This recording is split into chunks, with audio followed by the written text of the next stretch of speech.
Breaking news, 8th Division World Champion Manny Pacquiao balik US na para paghandaan ang magiging laban niya kay WBC Welterweight Champion Mario Barrios. Tinanong si Pacquiao kung ano daw ang masasabi niya sa laki at sa lakas at sa 16 years na pagitan ng mas bata na si Barrios. Pahayag ni Pacquiao na don't worry about it at sabay tinawanan lang ang reporter. Tinanong din kay Pacquiao kung ano daw ang pakiramdam niya kung matalo niya ang mas batang si Mario Barrios. Pahayag ni Pacquiao na it's a big thing for me. Oh, it's big thing for me. Hindi kasi biro ang gagawin ni Pacquiao na diretso agad sa champion matapos mabakante ng 4 na taon. Lalo na sa edad niya ngayon na 46. Naku, kung matalo ni Pacquiao si Barrios, isang history na naman ang magagawa niya.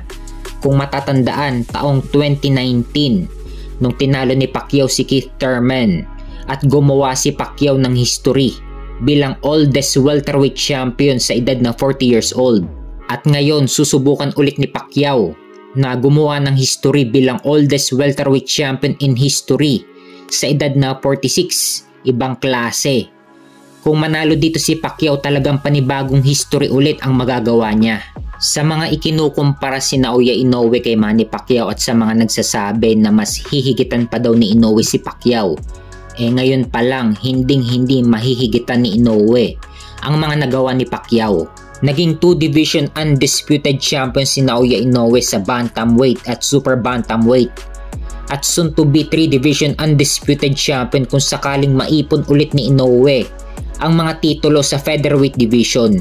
Yung pagiging undisputed champion or actually 2-time undisputed champion kung ikukumpara mo yan sa pagiging 8th division world champion. Magkaibang accolades yan. At yung 8th division world champion, si Manny Pacquiao lang ang nakagawa niyan. Samantalang yung pagiging 2-time undisputed champion, hindi lang si Naoya Inoue ang nakagawa niyan. Nagawa din niya ni Terence Crawford at ni Alexander Usyk. Kaya hindi talaga pwedeng ikumpara si Inoue kay Pacquiao dahil milya-milya ang lamang ni Pacquiao kay Inoue pagdating sa mga naabot sa boxing at sa mga nakakalaban nila. Kung sakaling maging 3 division undisputed champion si Inoue, siguro pwede na siyang lumapit-lapit sa mga naabot ni Pacquiao. Gaya nga ng sabi ko kanina, magkaibang accolades yan. Kung magawa ni Inoue na maging 3 division undisputed champion, pwede na siyang lumapit-lapit sa mga naabot ni Pacquiao dahil si Inoue lang ang nakagawa ng pagiging undisputed champion sa 3 magkakaibang dibisyon. Kung si Pacquiao, siya lang ang nakagawa ng pagiging 8th division world champion sa 8 magkakaibang dibisyon. Si Inoue naman, siya lang ang nakagawa ng pagiging 3 division undisputed champion sa 3 magkakaibang dibisyon. Pero mukhang si Crawford ang unang makakagawa ng pagiging 3 division undisputed champion kung sakaling matalo niya si Canelo Alvarez sa September. Kasi si Inoue kasalukuyang nananatili pa rin sa super bantamweight at next year pa siya aakyat ng dibisyon.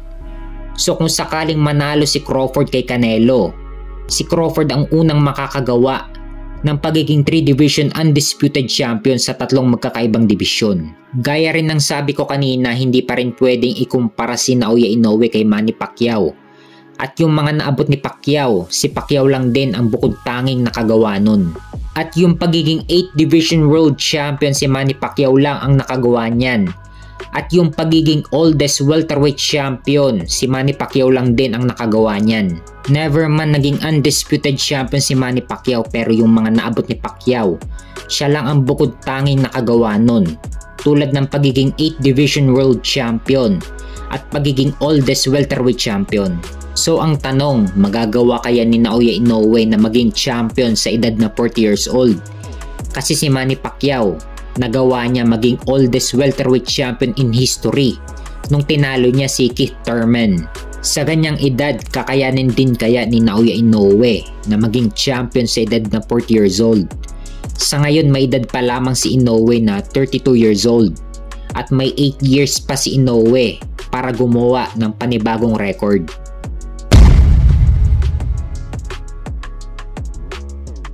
Sa kabilang banda naman, promoter ni Jaron Ennis na si Eddie Hearn may binunyag sa posibleng sunod na plano ni Jaron Ennis Pahayag ni Eddie Hearn na I think if Boots stays in 147, I think he will fight Teofimo. But if he doesn't, I think he'll move to 154 and he'll do it next for his next fight. Pahayag ni Eddie Hearn na si Teofimo Lopez na lang ang habol ni Jaron Ennis kaya nasa welterweight pa rin si Jaron Ennis hanggang ngayon. Kung hindi daw makuha ni Jaron Ennis ang laban kay Teofimo Lopez, ay aakyat na daw ito sa super welterweight sa 154. Palagay ko kahit hindi makuha ni Ennis ang laban kay Lopez, dapat magstay muna siya sa 147 at ipunin ang lahat ng titulo sa welterweight. Sa ngayon, hawak ni Jaron Ennis ang Unified WBA at IBF welterweight title. Hawak ni Brian Norman Jr. ang WBO welterweight title. May nakatakdang laban si Brian Norman Jr. sa June 19, laban kay Jin Sasaki. Gaganapin ang laban nila sa Tokyo, Japan. Kung manalo dito si Brian Norman Jr., pwede agad ikasa ang laban nila ni Jaron Ennis. Unification ng 3 titulo, WBA, IBF at WBO. At hawak naman ni Mario Barrios ang WBC welterweight title. May nakatakdang laban naman si Mario Barrios sa July 19, laban kay 8 Division World Champion at Boxing Hall of Famer na si Manny Pacquiao. Gaganapin ang laban nila sa Las Vegas, Nevada. So kung sino ang mananalo dito, pwede agad ikasa ang unification laban kay Jaron Ennis. So possible ang Ennis versus Pacquiao in the future kung sakaling manalo si Pacquiao kay Barrios. So marami pa rin ang magagandang laban na pwedeng ilaban kay Jaron Ennis sa 147 kahit hindi niya makuha ang laban kay Teofimo Lopez. So kahit hindi pa napapalaban si Lopez sa 147, alam agad ni Ennis na malaki ang kikitain niya kay Lopez at malaki din ang pangalan ni Teofimo Lopez. Kaya isang legacy fight ito para kay Jaron Ennis kung maikakasa ang laban nila ni Teofimo Lopez.